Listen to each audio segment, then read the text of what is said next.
Podemos começar. Então tá bom. Então, boa noite. Boa noite, Gui. Boa noite, pessoal que está entrando, pessoal que vai entrar. Bem-vindos aí à nossa primeira live no Instagram aqui da FINEG. E estou muito feliz aí de fazer essa live. A gente escolheu esse tema e eu escolhi o Guilherme trabalhou comigo na FIT, né? E meu ex-colega de FIT, meu amigo também. Nada melhor do que ele para a gente estar junto aí nesse projeto de Rating Advisory Services, que é um tema assim super importante agora e que a gente acredita que pode ajudar muita gente, né? Então eu vou convidar ele para falar um pouquinho, depois eu vou falar um pouco também. Gui, por favor, pode falar um pouquinho sobre como a gente tem um público misturado, né, que é um público de pessoas que conhecem com pessoas que não conhecem. Se você puder falar um pouquinho o que é Rating, o que é Rating Advisory Services, aí a gente dá uma continuidade aqui no papo. Não, perfeito. Boa noite, Lu, boa noite a todos.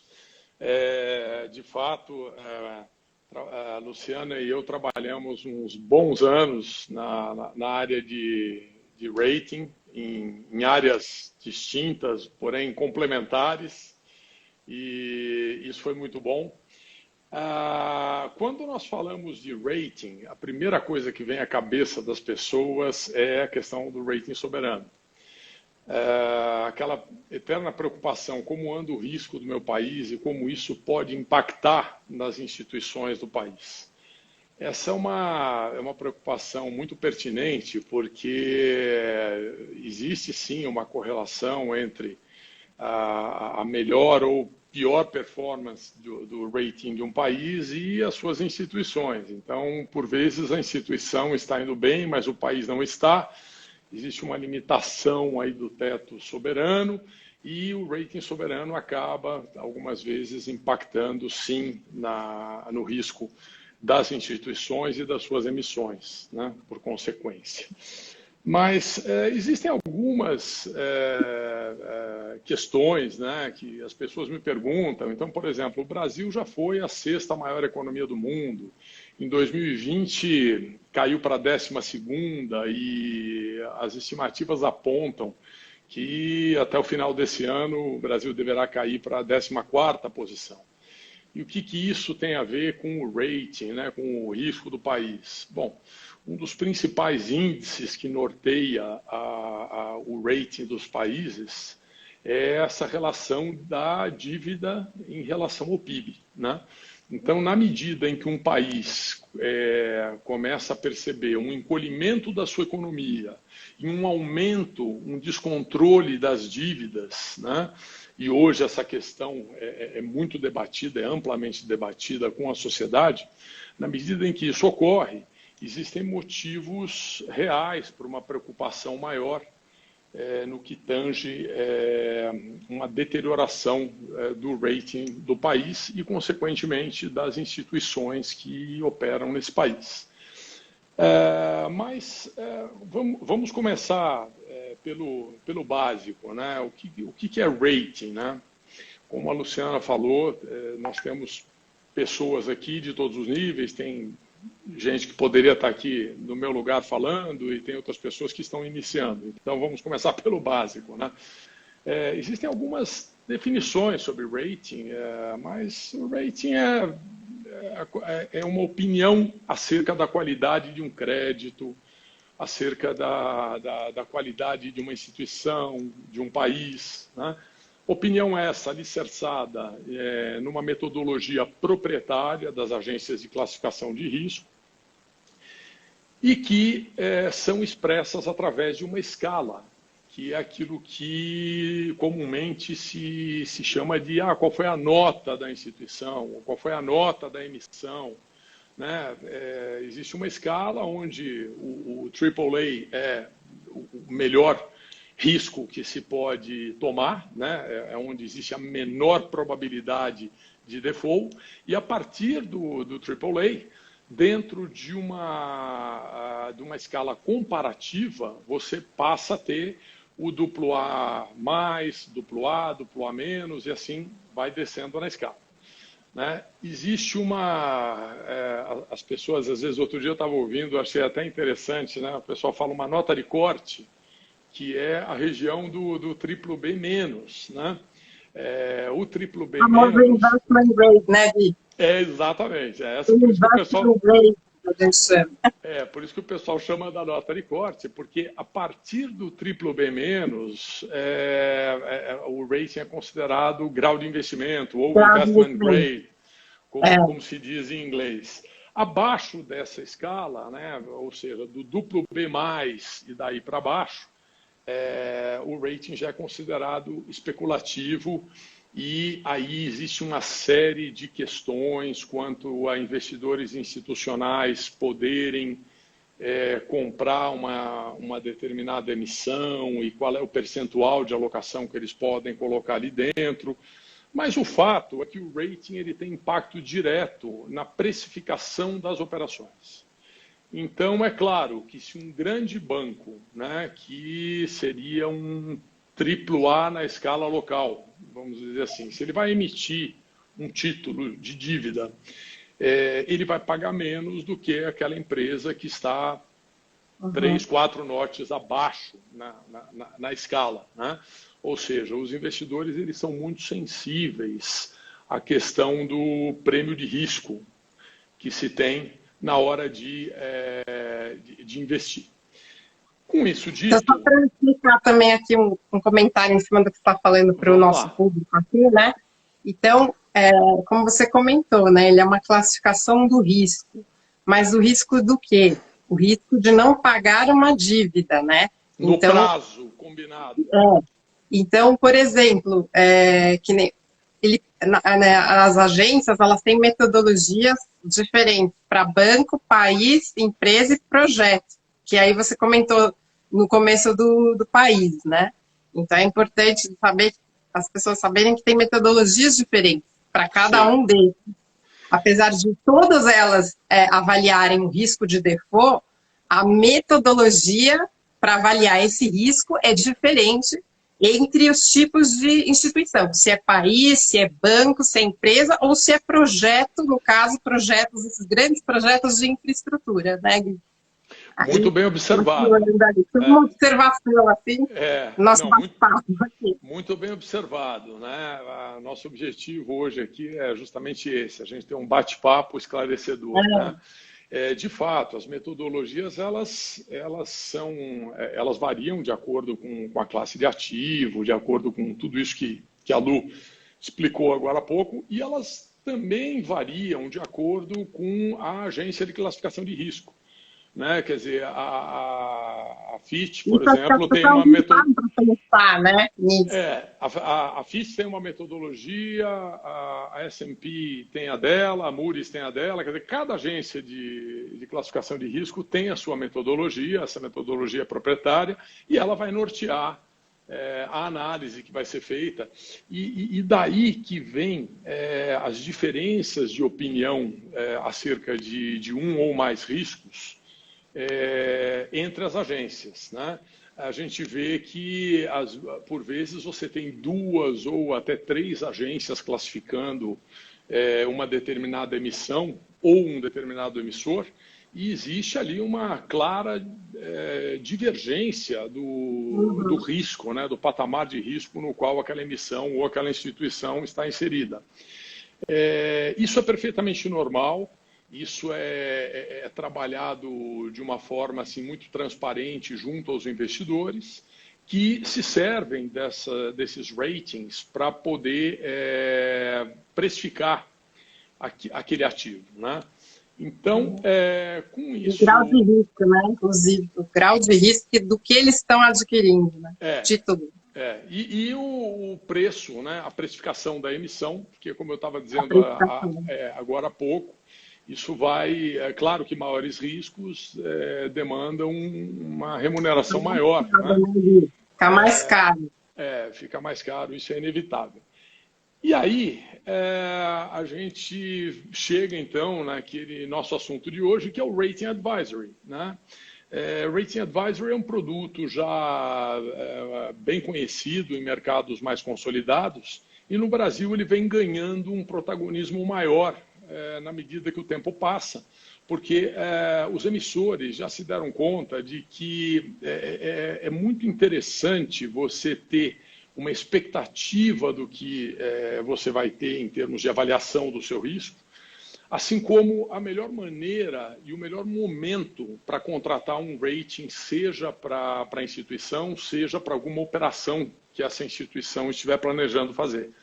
Então, uma instituição pode ter uma reunião ali com o board e chegar à seguinte conclusão: bom, precisamos fazer uma captação de X milhões, seja para investimento, seja para renegociação de dívida, seja para o que for.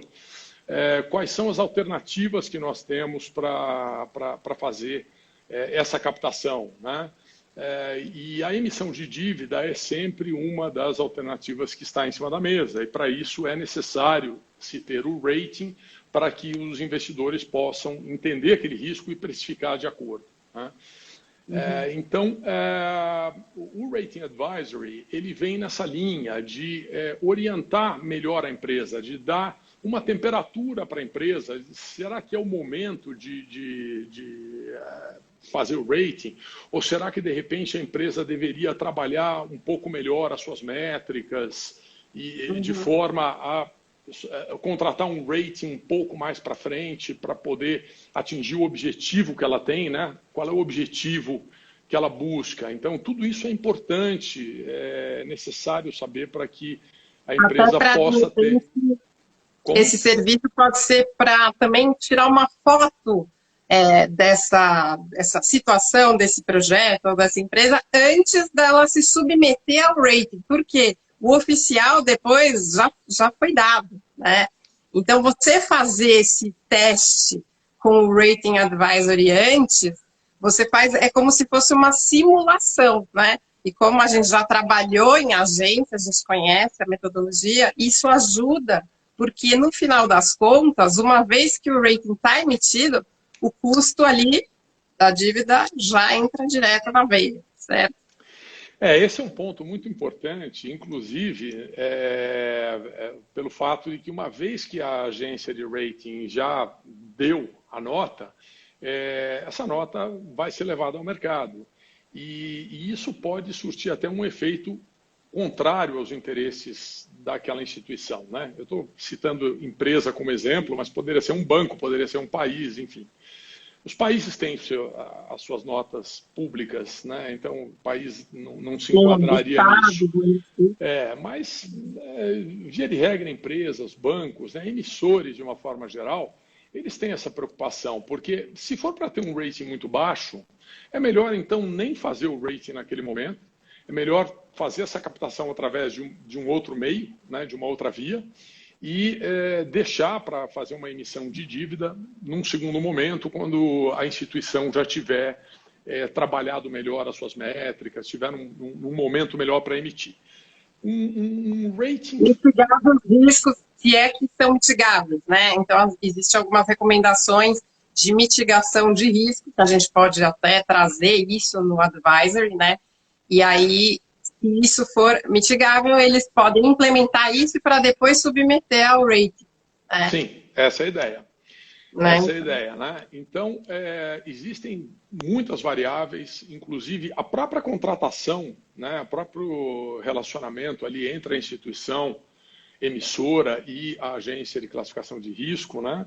Existe todo um trâmite ali de contratação e que um bom aconselhamento, muitas vezes, passa a trazer um benefício muito grande para a instituição. Então, de forma que o Rating Advisory, ele é um produto que veio para ficar, ele é um produto que ainda está iniciando, né? Está debutando no mercado brasileiro, mas, sim, existe muito ainda por ser feito.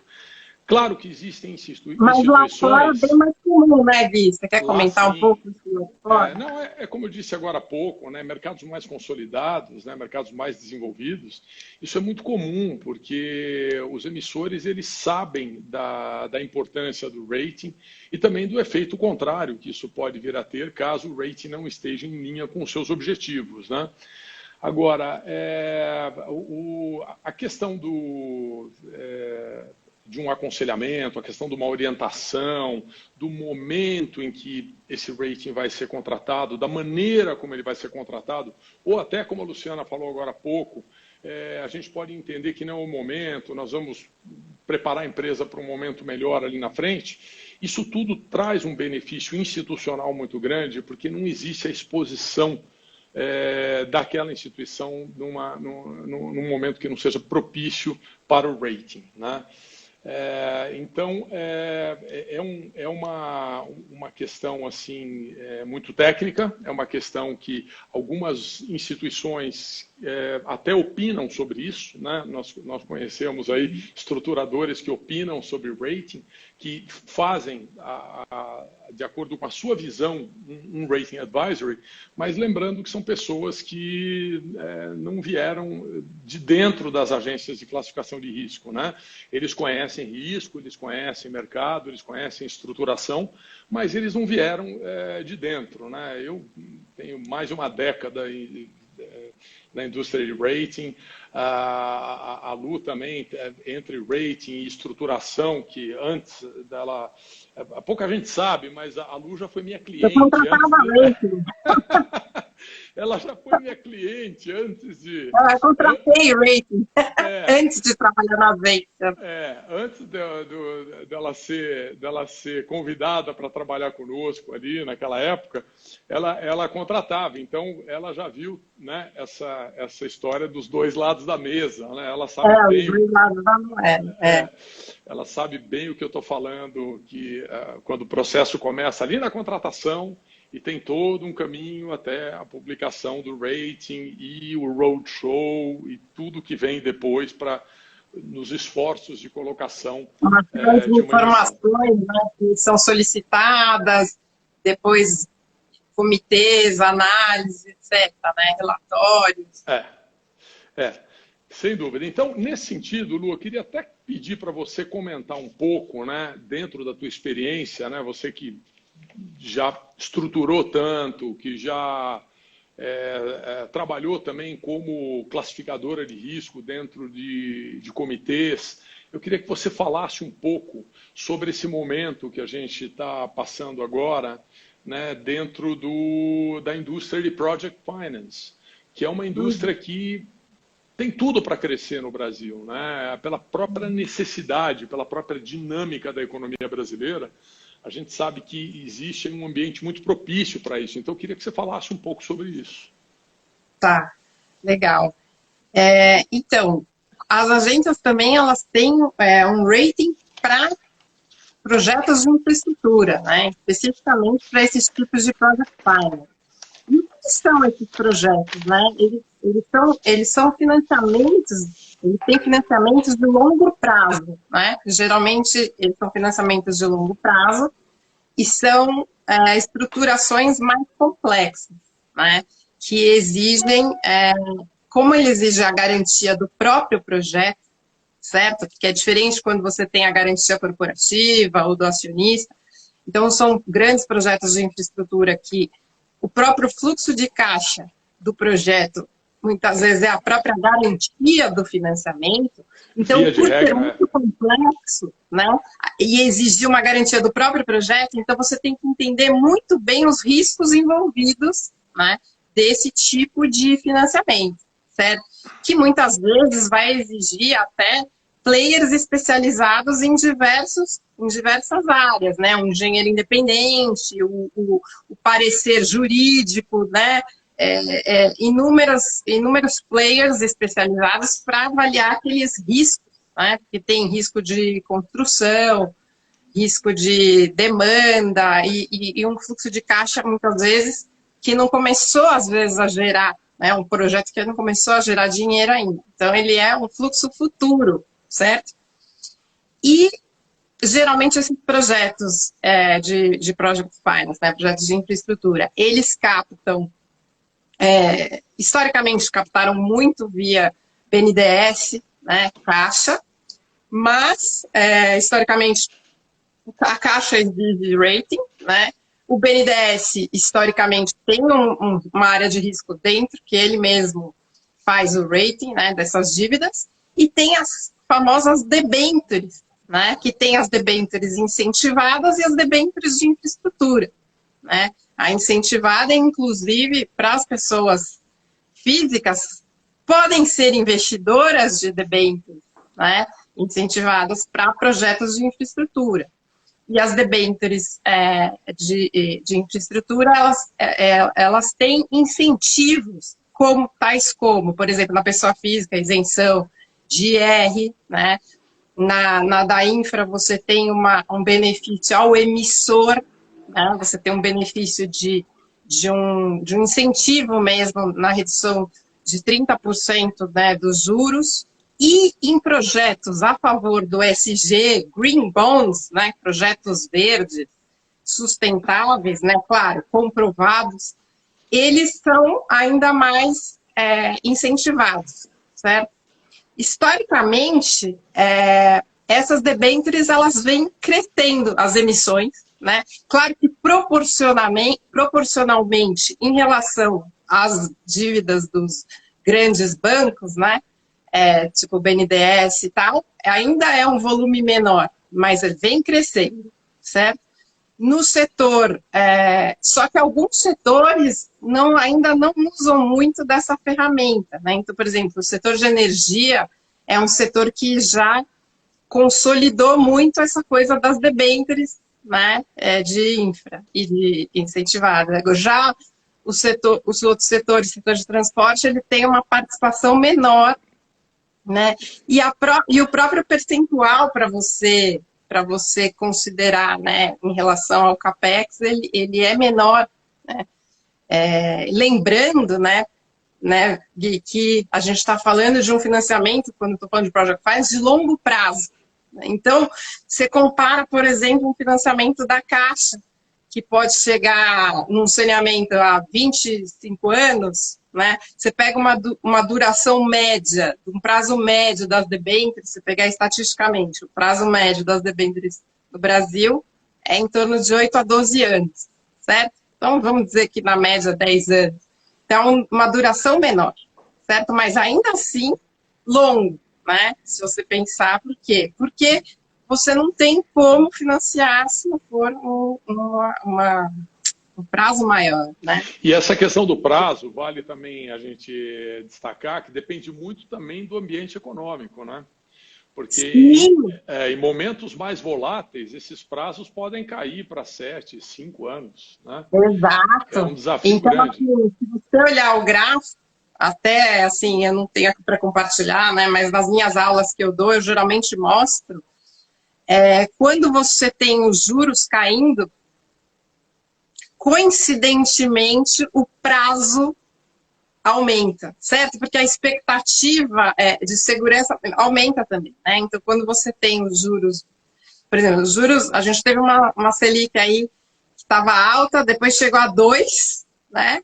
E agora já está a 7,75 e com previsão de subir, certo? Então, se você olhar o prazo, o gráfico da evolução das emissões, dos prazos das debêntures, elas também mudaram conforme essa evolução, né? Então, quando estavam os juros a 2, foi o pico do prazo, né? Foi o maior prazo das emissões, digo, né? Sim. E quanto que elas representam hoje, mais ou menos? 30%, as incentivadas representam 30% no total das emissões, né, de debêntures, mais ou menos. Então, assim, como você comentou, né, e como é que você está vendo aí o Brasil hoje? Existe, a gente tem uma perspectiva, né, de que a taxa de juros vai seguir crescendo, né? O país hoje tem... Como? A Cris Ferraz, não, que trabalha com a gente. Ah, que entrou a Cris. Bem-vinda, Cris. Outra, Bem-vindo, Cris é craque, muito craque nesse assunto. que legal. Agora dobrou nossa responsabilidade, hein? Tem gente... Então, Então, o país hoje ele está vivendo um momento muito delicado, né, na medida em que nós temos uma questão fiscal muito aguda, sem previsão de reversão, né? O descontrole da dívida ele é preocupante, embora hoje o país não, diferente do que era no passado, né, a dívida não está mais concentrada em moeda estrangeira. Hoje o grande estoque de dívida é em moeda local, mas mesmo assim é dívida, né? E então nós não vemos muita alternativa no que diz respeito à taxa de juros, né? A Selic deverá continuar subindo também no ano que vem. E isso, claro, traz um ambiente mais desafiador para as emissões, na medida em que essas vão se tornando mais caras, né?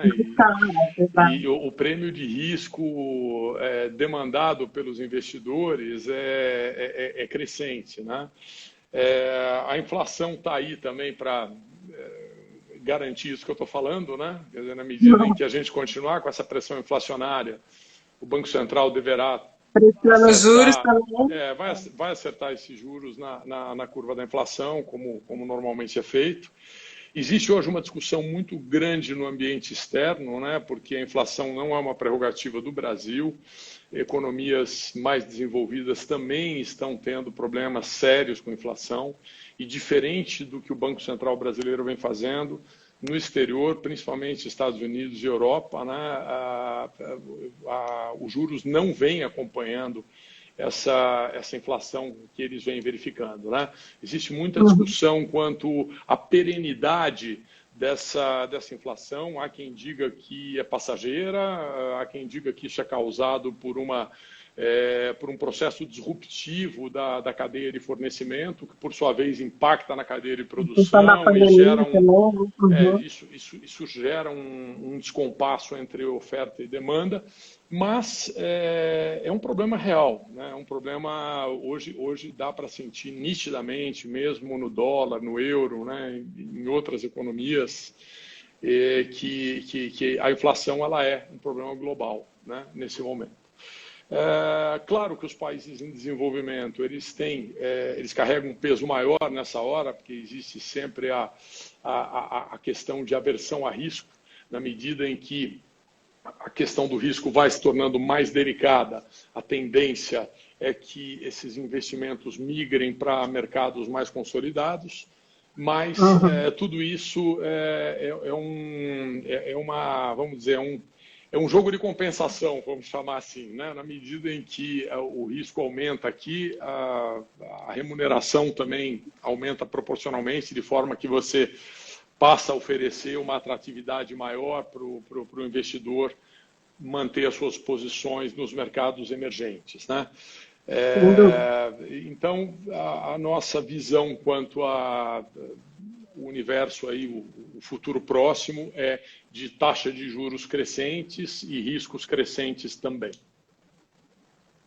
E, infelizmente, né, porque elas estão associadas aos riscos mesmo, né? Quando elas sobem, o risco sobe. Tá tudo ligado, né? E assim... Pode falar. O que você acha assim que as pessoas precisam saber, né, antes de contratar um rating advisory ou um rating, né, para aquela empresa ou para aquele projeto, né, de infra?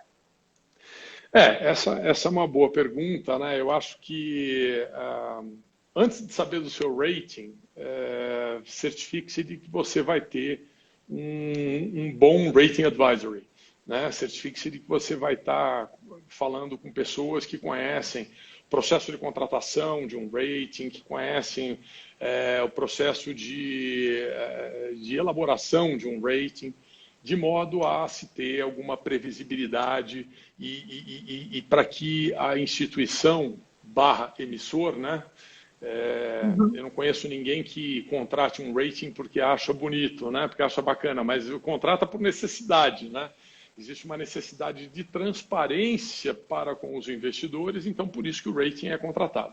Então vale muito a pena investigar antes de entrar diretamente em contato com a agência de classificação de risco, investigar aonde você está, se o rating previsto que você deverá ter está em linha com os seus objetivos, para que você não tenha nenhuma surpresa desagradável, né?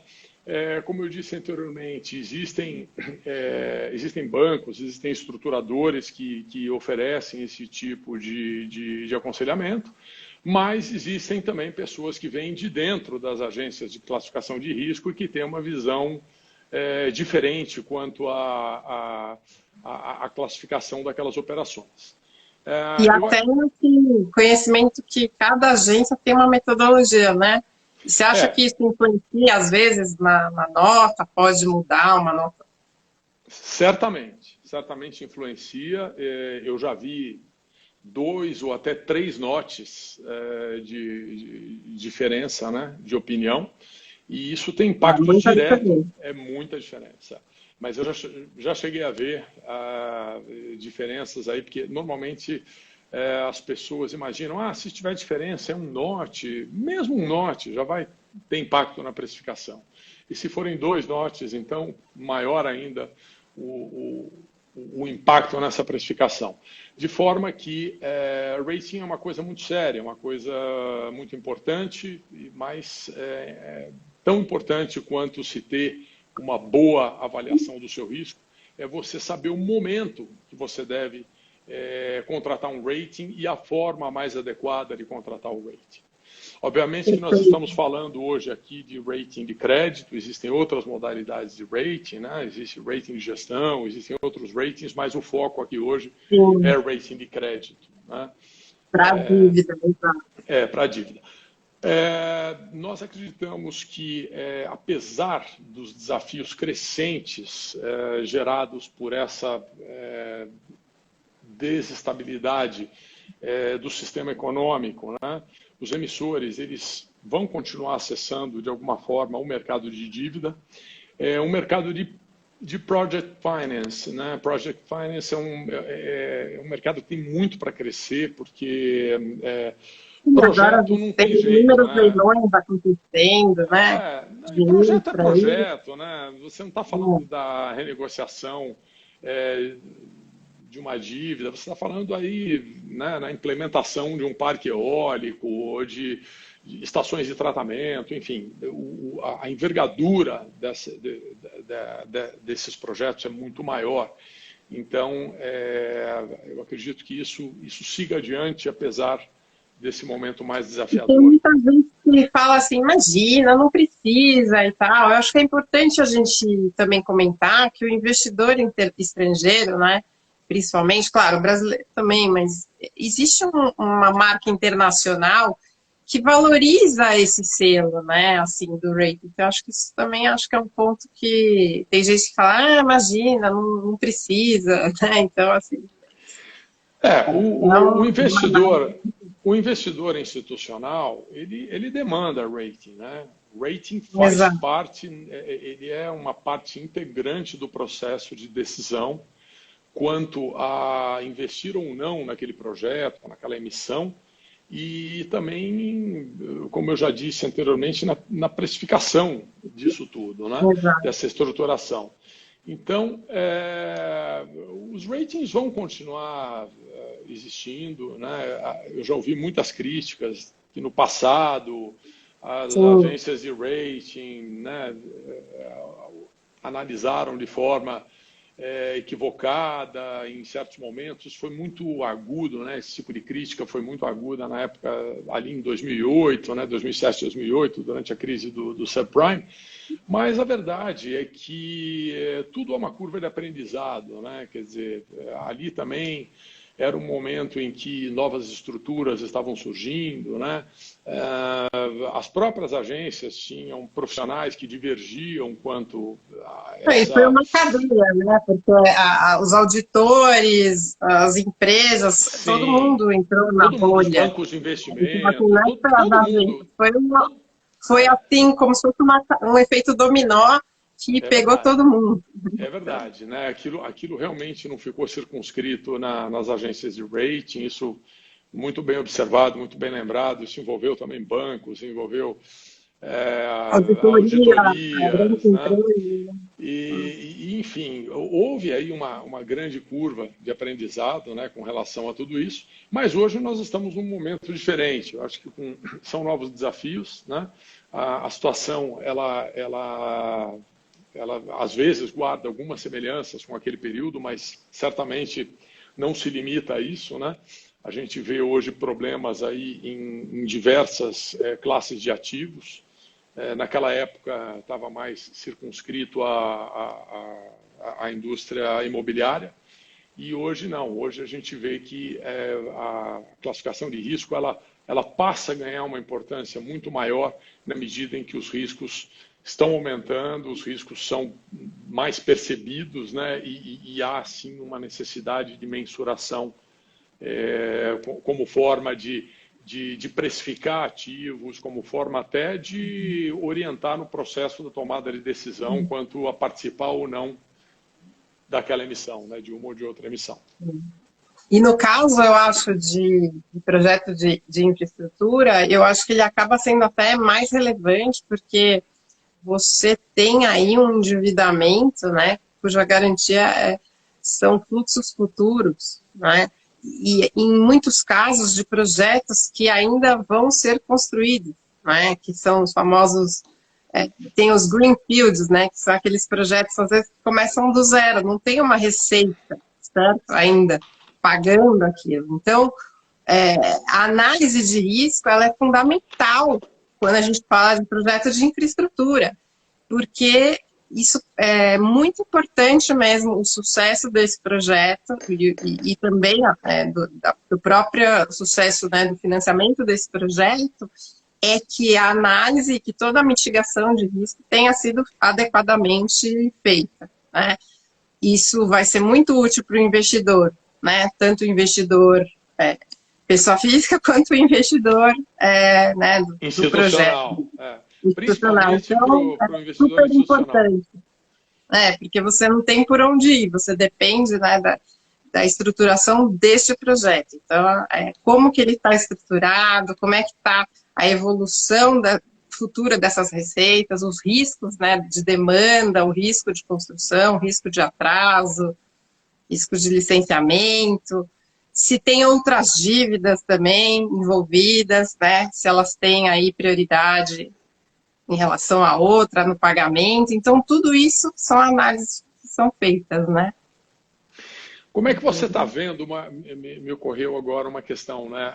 Os projetos, eles têm sofrido atrasos em razão dessa escassez de materiais? Como é que isso está impactando aí nas estruturações? Olha, eu tenho observado, assim, que tem impactado no custo, né? O OPEX subindo em alguns insumos muito elevados. Alguns tipos de projetos também, como por exemplo os de aeroportos, teve aí vários pedidos de reequilíbrio, né? Vários projetos aí sendo solicitado, né, reequilíbrios econômicos, financeiros. Por quê? Porque descontrolou a demanda, né, em alguns casos, como aeroportos. Em outros, descontrolou o OPEX, né? Então, realmente, está tendo aí teve aí recentemente desequilíbrio, né, em vários projetos.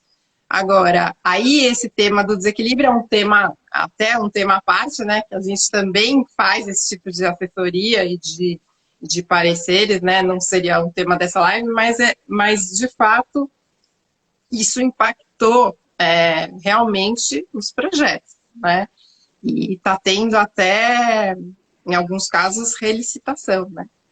Então, você vê aí Viracopos, no Rio Grande do Norte também. Então, cara não aguentou a outorga, certo? Então, assim, é uma coisa que preocupou mesmo, mas ninguém estava esperando também essa pandemia, né? Então, isso também é um risco, certo? Que tem que ser levado em conta.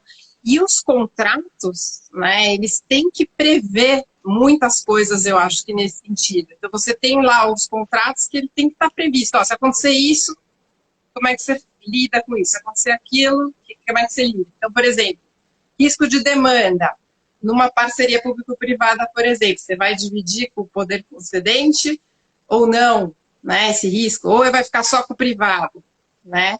Geralmente, o OPEX fica com o privado, que é o que também, se ele tiver ganho de eficiência, é ganho dele, mas se tiver, como você falou, aumento de custo aí em função do insumo, também é um problema dele, que vai afetar a taxa interna de retorno do projeto. Esse é um ponto diretamente impactado, não tem muito como mexer nisso, né? Pelo menos a curto prazo, né? Aí você tem aqueles contratos que têm mais clareza, né, nessa divisão dos riscos na matriz, né? Você tem contratos que estão bem claros essa divisão, e isso ajuda muito, né, nessa hora. E tem aqueles mais que ficam mais obscuros, né? E que aí dificulta o trabalho também dos advogados e dos analistas de risco também, né? Sem dúvida. Então, é muito importante também, acho que um ponto que a gente falou aqui, que a gente está falando da economia, do PIB, da dívida sobre o PIB, mas acho que um ponto que é importante também é a questão da segurança jurídica, né? Sim. Não só do contrato, mas do ambiente institucional, né? Sim. De você trazer segurança de que, se a gente está falando de projetos de longo prazo, a gente tem que ter uma segurança jurídica de que, se trocar o governo, ninguém vai mudar aquilo ali. Né? Que o cara contratou um financiamento de 15 anos, 20 anos, aí trocou o governo, mudou tudo, como é que vai ser o pagamento, vai relistar, vai né, vencimento antecipado, então isso pode gerar insegurança. Então, na análise de risco, isso é olhado também, no rating também, né, isso é olhado. O ambiente institucional, o rating do país, né, a segurança jurídica, as leis, como os contratos estão escritos, como é que está sendo mitigado os riscos. Então, tudo isso é avaliado no nível de detalhe, né? E se os contratos são respeitados, né? Isso essa hoje é uma discussão muito grande, porque nós conhecemos escritórios jurídicos assim que são verdadeiros mestres nessa área de fazer contrato. Mas, se o contrato não for respeitado, não interessa o quão bom ele seja, né? Se a gente começa a ver aí uma postura aí, digamos muda assim... Muda a lei ao sabor das conveniências e tal. Hoje existem várias discussões em curso, né? Seja essa questão da segurança jurídica, sem dúvida, é um dos pontos que norteia a decisão do investidor institucional. Ele pode até permanecer aqui, mas ele vai exigir um prêmio de risco diferenciado. E isso, né, a insegurança jurídica aliada à insegurança fiscal tem gerado sérios problemas quando o assunto é risco. Ainda assim, o Brasil é um país que tem um potencial infinito para projetos, né? É um país que, diferente de vários outros lugares do mundo, onde tudo já está consolidado, tudo já está praticamente feito, aqui tem tudo por fazer quando o assunto é energia, saneamento. Sem dúvida. E a gente tem até, entre os setores, né, a gente tem setores que já estão mais testados nessa parte institucional, regulatória, né, dentro de infra.